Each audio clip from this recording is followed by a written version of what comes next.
Halo, Assalamualaikum, selamat pagi. Hai, sahabat Pengadilan Agama Pekanbaru. Kembali bersama saya Dika Oktoria Nur. Kali ini saya ditemani oleh Ibu Wakil Ketua Pengadilan Agama Pekanbaru, Ibu Aneka Yosi Ilma, Sarjana Hukum, Magister Hukum. Ibu ya, selamat pagi Ibu. Assalamualaikum. Selamat pagi Mbak Ika.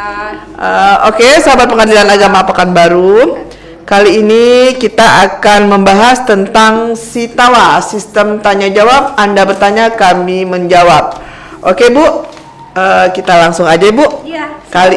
Kali ini Bu ya, kita akan membahas masalah PAW ya Bu ya. Iya. PAW. Permohonan ahli waris. Penetapan ahli waris, benar. Nah Bu, kita kan ada di Pengadilan Agama ini ada PAW, ada gugatan harta bersama, ada gugatan cerai Bu ya. Nah yang kali ini kita penetapan ahli waris. Selama ini kan untuk penetapan ahli waris Bu ya, mungkin para sahabat Pengadilan Agama Pekanbaru banyak yang tidak mengetahui bagaimana cara pembuatan surat permohonan penetapan ahli waris. Karena kita tidak memiliki format yang seperti untuk surat gugatan ya Bu ya. Apa di sini Ibu bisa menjelaskan bagaimana mekanisme atau seluk-beluknya penetapan ahli waris serta untuk pembuatan suratnya barangkali Bu ya, agar para sahabat Pengadilan Agama Pekanbaru bisa mengetahui dan tidak susah-susah untuk mencari pengacara untuk minta tolong mungkin Bu ya. Oke Bu, silakan Ibu. Ya, terima kasih Bu Ika ya. Iya. Oke. Baik, Assalamualaikum warahmatullahi wabarakatuh. Ada yang bisa saya bantu Ibu? Silahkan sampaikan. Jadi salah satu kewenangan dari Pengadilan Agama itu adalah menyelesaikan persoalan kewarisan. Iya. Nah, penetapan ahli waris ini adalah termasuk kepada perkara kewarisan, tetapi dia bukan bersifat sengketa. Nah, kalau di dalam istilah hukumnya itu Bu Ika ya, itu bersifat volunteer perkaranya. Oke. Nah, penetapan ahli waris pun baru akan ada perkara itu jika seseorang sudah meninggal dunia. Jadi ada seorang yang meninggal dunia, barulah ada. Nah, dia tidak bersifat sengketa, tetapi kalau gugatan waris itu perkara kewarisan yang bersifat sengketa, ada sengketa di situ. Oh, ini beda ya Bu ya? Untuk penetapan ahli waris tidak ada sengketa di situ. Nah, kita lihat yang sering kita masyarakat yang kurang paham dengan pengajuan penetapan atau permohonan penetapan ahli waris itu adalah hal-hal yang berkenaan dengan subjeknya. Siapa saja sih yang dapat atau yang harus sebagai pemohon di dalam penetapan ahli waris ini. Jadi asalnya perkara penetapan ahli waris itu asalnya adalah perkara permohonan yang bersifat volunteer ya. Tidak ada pihak lawannya, itu asalnya. Nah, di dalam SEMA nomor 5 tahun 2021 tentang rumusan Kamar Agama bahwa penetapan ahli waris itu diajukan oleh seluruh ahli waris. Jadi untuk lebih sederhananya bahwa pemohon dalam penetapan ahli waris itu harus diajukan oleh semua ahli waris. Nah, masyarakat kita harus hati-hati, harus dilihat memang siapa sih yang pada saat seseorang meninggal dunia itu yang akan menjadikan pemohon di dalam perkara itu. Jadi di dalam SEMA itu dijelaskan bahwa pemohon dalam penetapan ahli waris adalah seluruh ahli waris atau sebagian ahli waris yang sebagiannya lagi yang tidak menjadi pemohon memberikan kuasa kepada sebagian yang jadi pemohon. Ada kuasa. Contohnya Bu? Dengan mekanisme surat kuasa juga ya. Mungkin seperti anaknya ya barangkali Bu ya, yang di bawah umur ya. Nanti kita sampai sana. Nanti kita bukan seperti itu. Jadi jika tidak semua itu bunyi SEMA itu ya, jika tidak semua ahli waris itu dijadikan pemohon, maka perkara itu diajukan secara kontensius. Nah, ada pihak lawannya, tetapi pihak lawan di sini bukan sengketa, hanya mekanisme pengajuan. Nah, di sini masyarakat kita yang kurang paham. Nah, terus kita masuk ke apa yang Bu Ika tanyakan tadi. Iya, Bu. Siapa saja sih yang berhak? Yang berhak menjadi pewaris ya, Bu ya? Ahli waris. Kalau pewaris adalah orang yang meninggal. Oh, iya benar-benar. Barulah ada ahli waris. Iya benar-benar. Itulah sebagai pemohon ya, Bu Iya. ya. Jadi perkara kewarisan itu yang pertama itu harus ada siapa dulu? Pewaris. Siap tuh ahli waris. Siap tuh harta warisannya. Kalau nggak ada untuk apa pula kan? Nah, kan itu. Jadi sekarang kita masuk siapa saja? Ahli waris itu adalah orang yang pada saat pewaris meninggal dunia itu menjadi ahli waris karena ada hubungan darah atau hubungan perkawinan. Nah, kita lihat yang harus menjadi ahli waris itu, yang harus dijelaskan di dalam sebuah permohonan penetapan ahli waris itu, yang pertama itu siapa sih yang gak terhalang itu menjadi ahli waris? Yang pertama itu ayah. Orang tua ya, Bu? Ya, ibu. Nah, bukan orang tua. Jadi kita nyebutnya memang seperti ayah, itu. Ibu. Ayah, ibu, suami atau istri. Suami jika istrinya yang meninggal. Benar, istri jika suaminya yang meninggal. Terus anak. Nah, ada berapa itu? 5. Ayah, ibu, suami atau istri? Atau 4 lah. Suami atau istri dan anak. Itu tidak terhalang mereka menjadi ahli waris orang-orang itu. Nah, sekarang kebanyakan masyarakat kita ketika sudah ada yang meninggal di antara ahli waris itu tidak dijelaskan di dalam permohonan yang diajukan itu. Dia harus terinci ya, Bu ya. Boleh dia sudah meninggal, Bu, gitu kan? Ia tetap dijelaskan di dalam permohonan itu. Contoh yang banyak kekeliruan-kekeliruan karena kurang pahaman masyarakat kita. Yang pertama itu tidak menyebutkan orang tuanya atau ayah dan ibunya.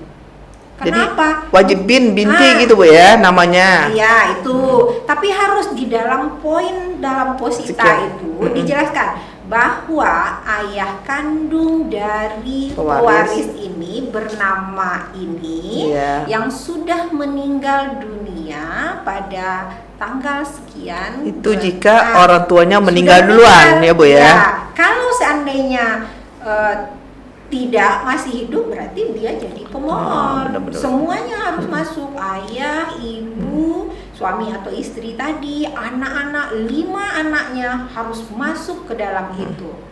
Termasuk kalau kebanyakan masyarakat kita mengajukan perkara itu atau permohonan itu sudah bertingkat.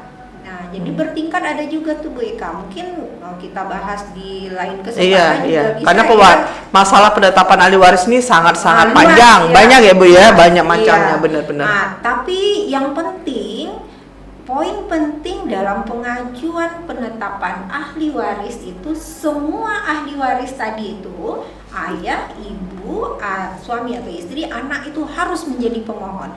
Jika sudah meninggal, sampaikan atau buatkan di dalam posita permohonan itu bahwa mereka sudah meninggal. Nanti harus dibuktikan di dalam pembuktian berupa akte kematian barangkali, Bu ya. Bu, seandainya kalau tidak ada akte kematian orang lama biasanya kan nggak ada tuh, Bu. Sebelumnya tuh kan belum ada kematian, akte kematiannya. Jadi itu buktinya lain tuh bisanya apa itu, Bu? Kalau sependek yang kita tahu bahwa sekarang pun untuk orang-orang yang sudah ada, Bu ya, meninggal itu ada prosedurnya, ada permohonannya ke peradilan umum untuk mendapatkan surat keterangan kematian dari Disduk Capil Iya, itu iya. melalui persidangan di pengadilan negeri. Oh, jadi nggak ada lagi yang kata istilah tidak ada ya Bu ya. Nanti diperiksa dulu perkara iya, itu, benar. diperiksa oleh pengadilan negeri. Seandainya sudah ada penetapan bahwa orang ini memang sudah meninggal pada tahun sekian, itulah yang dibawa. Berupa nomor akte kematian sekian-sekian ya Bu ya. Nah, nanti baru penetapan itu dibawa ke Disduk Capil, baru keluar akta kematian itu. begitu sahabat Pengadilan Agama Pekanbaru ya. Seandainya kalau misalnya ada permasalahan untuk akte kematian yang orang-orang lama sudah meninggal gitu Bu ya. Tidak ada lagi yang tidak ada, karena biasanya di Disduk Capil sudah diterbitkan melalui PN dulu Bu ya, Pengadilan Negeri dulu. Oke. Di sini saya bisa ini Bu ya, rangkum sedikit kalau misalnya untuk pembuatan surat penetapan ahli waris. Jadi harus ceritakan, sahabat Pengadilan Agama Pekanbaru harus menceritakan kronologi. Ibaratnya dulu pernikahannya dulu ya Bu ya, tentang mulai dari pernikahan ya Bu. Peristiwa hukum istilahnya Peristiwa hukum, itu. ya. Peristiwa hukumnya apa? Peristiwa hukumnya itu ada pernikahan antara pewaris dengan istrinya, dengan pasangan dengan ya, melahirkan anak-anaknya. Habis itu baru tentang orang tua berantem, siapa orang tua. Barangkali orang tua sudah meninggal disebutkan ya Bu ya.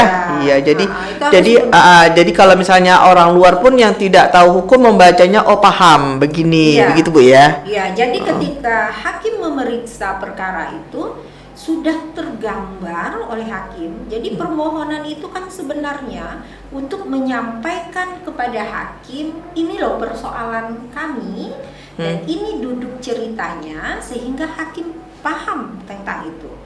Terus yang harus mungkin supaya jangan terlupakan, sering kita menganggap yang sudah meninggal dunia tidak lagi menjadi ahli waris dan tidak penting untuk disebutkan. Contoh yang banyak juga tidak dimasukkan itu anak. Anak yang meninggal lebih dahulu dari pewaris itu tetap harus disebutkan. Disebutkan juga ketika dia meninggal dunia itu apakah sudah menikah atau belum, sudah punya anak, karena dia akan berbeda Bu Ika ya. Ketika ada anak yang meninggal lebih dahulu dari pewaris ini, maka ada namanya ahli waris pengganti. Jadi pengganti dari anak yang meninggal ini, jadi anaknya cucu dari pewaris. Harus disebutkan. Kalau dia misalnya meninggalnya waktu masih umur 17 tahun, itu masih bujang ya Bu ya. Tapi tetap disebutkan di situ. Perlu disebutkan di dalam posita permohonan. Sama seperti orang tua kalau sudah meninggal duluan ya Bu ya. Nah, sama sahabat Pengadilan Agama Pekanbaru. Terus yang masalah untuk pembuatannya mungkin ya, kalau belum begitu paham bisa dicek-cek di searching di website kita Bu ya, di contoh-contoh juga di searching di Google juga.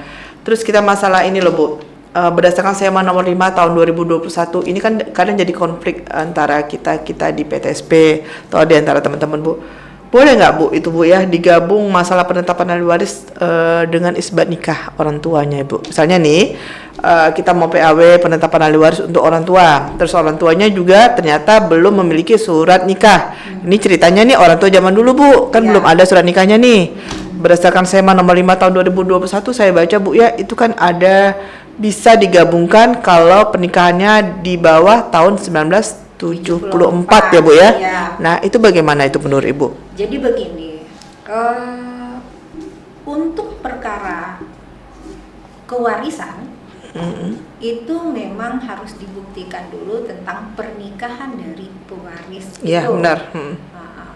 Nah ketika pernikahan itu memang dilangsungkan sebelum tahun 74, itu memang ada di dalam SEMA itu disebutkan boleh diajukan bersamaan dengan penetapan ahli waris itu. Tetapi sebaiknya memang dipisah. Karena apa? Ketika penetapan isbat nikah itu, jika jika salah seorang atau keduanya yang mau kita tetapkan pernikahannya itu sudah meninggal dunia, maka perkaranya juga bersifat kontensius. Siapa yang menjadi lawan? Yaitu ahli waris lainnya. Jadi ketika disambungkan, disamakan atau dimasukkan ke dalam penetapan ahli waris, itu berbeda mekanismenya. Maka supaya tidak rancu, walaupun meskipun di dalam SEMA itu sudah disebutkan seperti itu, alangkah lebih baiknya memang diajukan satu-satu ya Bu dari penetapan ahli waris. Ya, jadi kita pun selesai dulu masalah isbat nikahnya, baru lanjut untuk penetapan ahli waris. Kadang iya Bu, iya benar. Karena untuk kalau seandainya belum meninggal dunia kan nggak kontensius, itu tidak akan menjadi masalah karena pihaknya bersifat permohonan saja. Ini kan sudah meninggal, ahli waris lainnya. Nah, rancu ini lawannya di PAW kah? PAW itu penetapan ahli waris kah? Atau lawannya di penetapan isbat nikah. Seperti itu. Iya. Kadang ada kejadian Bu ya di PTSP sudah mengajukan sampai 3 kali tetap ditolak hakim, tidak tahu salahnya di mana kan Bu ya. Jadi sebaiknya memang dianjurkan selesaikan dulu isbat nikah dulu ya Bu ya. Nanti baru penetapan. Iya, satu-satu. Oke. Dan perlu diingat tadi di dalam SEMA itu juga disebutkan jika tidak semua ahli waris menjadi pemohon, maka perkara itu bersifat kontensius. Jadi ada lawannya. Orang ahli waris yang tidak menjadi pemohon berarti menjadi termohon, tetapi bukan dalam konteks perlawanan sengketa waris, bukan sengketanya. Nggak boleh ada sengketa. Kalau memang ada sengketa yang amar atau petitumnya meminta pengadilan untuk menghukum pemohon, misalnya menyerahkan, itu udah sengketa seperti itu. Tetapi kalau penetapan ahli waris itu hanya perkara yang memang hanya menetapkan saja. Itu yang harus dipahami oleh masyarakat kita ya Bu Ika ya. Iya. Kadang karena masalah penetapan ahli waris ini agak berat ya Bu ya dibanding perkara yang lain. Iya. Dalam contoh bikin beratnya suratnya itu seringkali karena sudah bertingkat. Iya. Banyak macamnya. Bertingkat itu begini, yang jadi pewaris itu sudah turunan keberapa di atas. Kalau seandainya baru setingkat itu biasanya tidak rumit. Karena apa? Kalau bertingkat itu harus setingkat itu harus kita jelaskan. Karena itu yang kurang pahamnya para pihak ya Bu ya. Di dalam ya. Islam itu tidak ada hilang aja dia. Misalnya ini dari kakeknya harta ini yang akan menjadi pewaris kakeknya, berarti anaknya bisa jadi ini sudah meninggal itu. Kalau punya istri, punya anak, ini harus selesai. Penggantinya juga harus disebutkan ya Bu. Misalnya, si A laki-laki, si B perempuan, ini suami istri.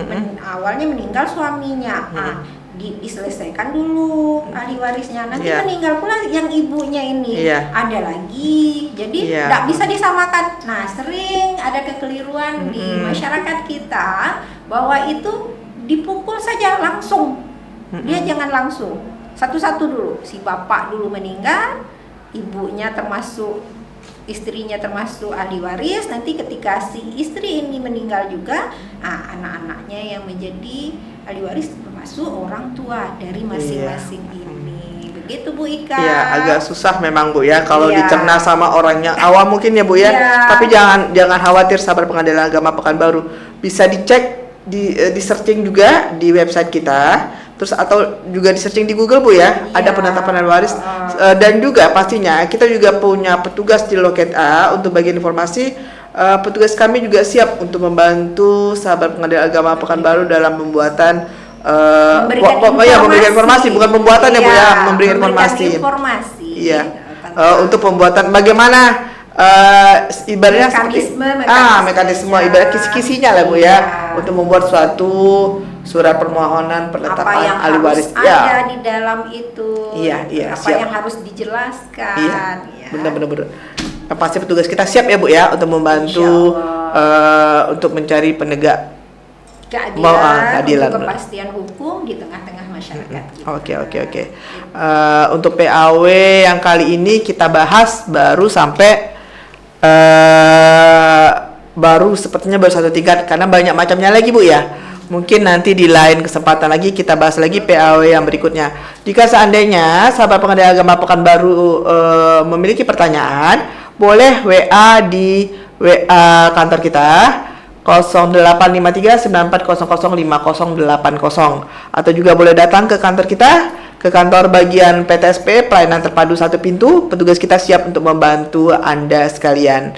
Oke Bu, sepertinya sampai di sini dulu pembahasan kita masalah PAW. Oke. Jangan lupa ya sahabat Pengadilan Agama Pekanbaru untuk di-subscribe YouTube kita dan juga boleh di komen. Terima kasih. Assalamualaikum warahmatullahi wabarakatuh. Selamat siang. Waalaikumsalam.